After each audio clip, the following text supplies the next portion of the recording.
American Idol crowned a winner. Did you watch? Because I don't know a living soul that did, but we're very happy for the winner, that is Madde Poppy, and the runner-up, Caleb Hutchinson. And they came in first and second place respectively, but as it's being reported, they're all winners, the two of them, because they're dating. What fun. So here's what Caleb said on his relationship with Madde. He says, watching Madde win was the coolest thing ever, really. Before she was my girlfriend and all that, she really has been my best friend since we met through this whole thing. Me and her haven't really been apart, and I'm there for her whenever she's worried about anything, and she's there for me. It's been great.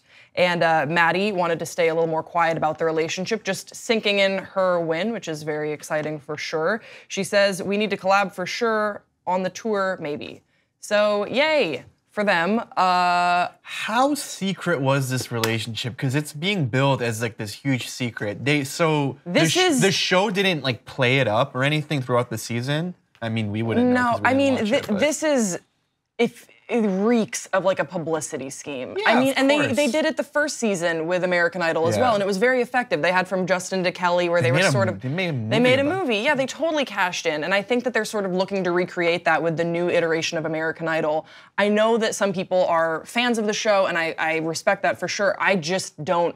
I'm not. I tried to watch it, and I just got super bored, and I feel like American Idol had its time and place in pop culture history, and things have moved on since there. Our assistant, Abby, pointed out before we went to tape, I think something that's really valid is singing shows these days are really not about the contestants anymore. They're far more about the judges. For example, you tune into The Voice because you want to see Adam Levine and Blake Shelton kind of like jib-jab at each other. There was the tension between Blake Shelton and Gwen Stefani when they were dating. I mean, that's why you're tuning into these shows. It did originate as being about the contestants. That's why we got, you know, Kelly Clarkson, Carrie Underwood, Fantasia, like all those stars did come from American Idol, but things have moved on since then. So I think this is a publicity scheme. I think these are probably really nice and talented kids for sure, but it's no different than when they would like bring out Clay Aiken's girlfriend when he was on the show. You're trying to drum up some sort of interest. I don't remember that. That's crazy that happened. It feels very dated, doesn't it? I wouldn't want to switch places with these people for like $1 million. Like, they have to be in this relationship in front of the spotlight and everything on this game show.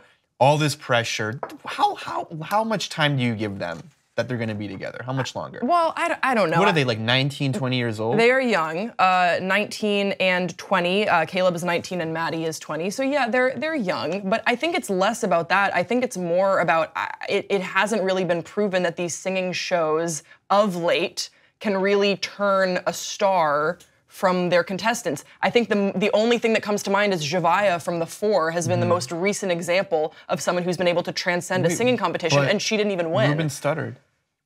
Right, you're just, Fantasia. Right, exactly. And now, you know. The guy with the gray hair.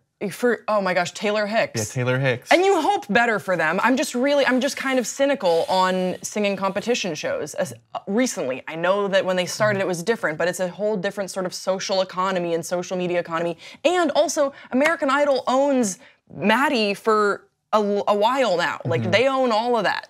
So it's sort of what you hear of when you like do some digging into all the like American Idol or singing shows exposed. You don't want to win. You just want to get really popular, like Javaya did on The Four. Well, like the only one that like One Direction, they did really well, and they run X Factor. And they didn't win. And they didn't win. They didn't win. Oh, yeah, One Direction didn't win. One last thing though.